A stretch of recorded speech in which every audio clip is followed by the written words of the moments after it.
Udah jelas melakukan tindakan-tindakan yang udah bukan ranah lagi ijtihad kekeliruannya. Oke? Organisasinya misalnya membantu gerakan masyarakat dalam rangka menghina, mencela, memaki penguasa di jalanan. Turun. Tuh. Di antara bentuk hizbiyah, ikhwan rahimakumullah, perlu diketahui.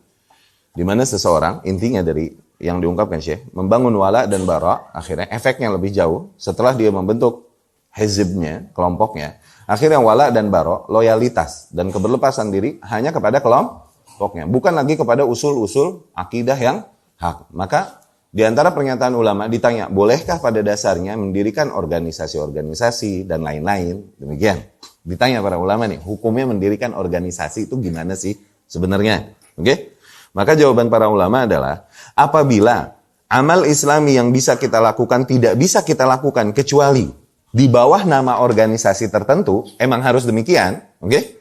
Maka pada saat itu boleh, sekedar untuk itu.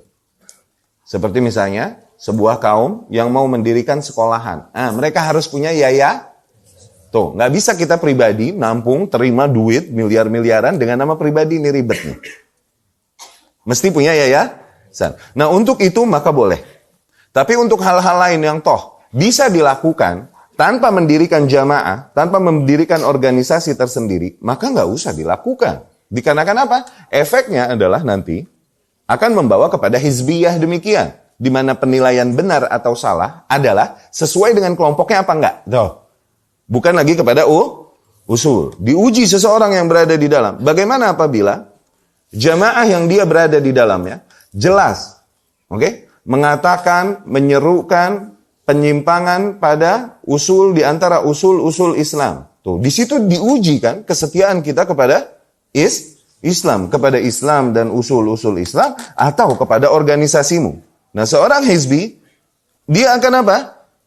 Akan membenarkan kekeliruan ini dengan 1000 hujjah. Dengan 1000 hujjah. Kenapa? Karena dia dari bagian ini. Loyalitasnya ke situ, tuh walaknya, tuh loyalnya. Kemudian bara, berlepas dirinya. Apabila ada kelompok lain atau individu lain yang mengkritisi jamaah ini pada kekurangannya dan kritikannya itu hak berangkat dari dalil, maka kritikan hak ini akan dia bantah. Kenapa? Karena kontraproduktif dengan nama jamaahnya. Tuh. Ini hizbiyah. Udah jelas sahibnya di dalam satu jamaah tukang celah-celah pemerintah. Misalnya, fix.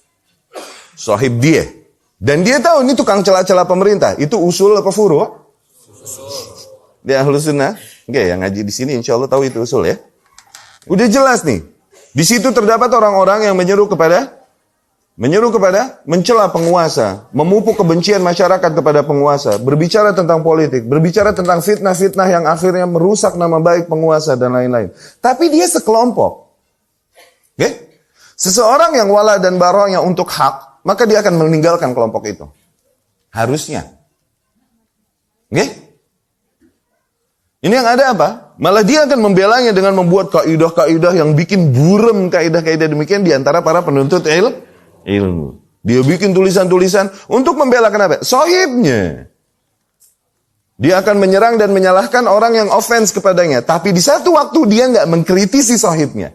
Nggak menegaskan pengingkarannya kepada kekeliruan sahibnya. Tuh. Ini namanya hizbiyah. Hati-hati. Dan saya ngezahir mereka seringkali seolah-olah mereka di atas sunnah.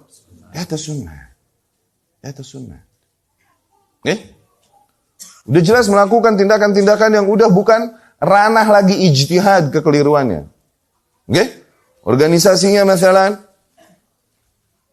membantu gerakan masyarakat dalam rangka menghina, mencela, memaki penguasa di jalanan. Turun. Tuh. Ini terjadi gak? Udah jelas tuh. Harusnya apa? Seseorang yang emang wala dan bara yang buat hak, dia akan berlepas diri dari organisasi itu. Aturan. Cuman disitulah lemahnya manusia. Ada ikatan emosional yang bikin remah.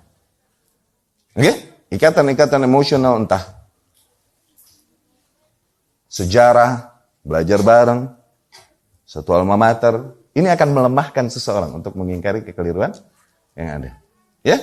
Menjadi ujian bagi seseorang. Ma'adzallah. Ini hizbiyah yang terjadi. Akhirnya sar yatahazzabun. Akhirnya manusia Berkelompok-kelompok dikarenakan apa? Dikarenakan hal demikian. Berangkat dari membuat kelompok tanpa darurat, tanpa ada kebutuhan tanpa ada kebutuhan mendesak, akhirnya apa? Membawa kelompok ini kepada penyimpangan-penyimpangan dan kemudian penyimpangan dan toleransi yang ada pada kelompok tersebut kepada penyimpangan yang dilakukan oleh kelompoknya. Ya, ini tahazzub namanya.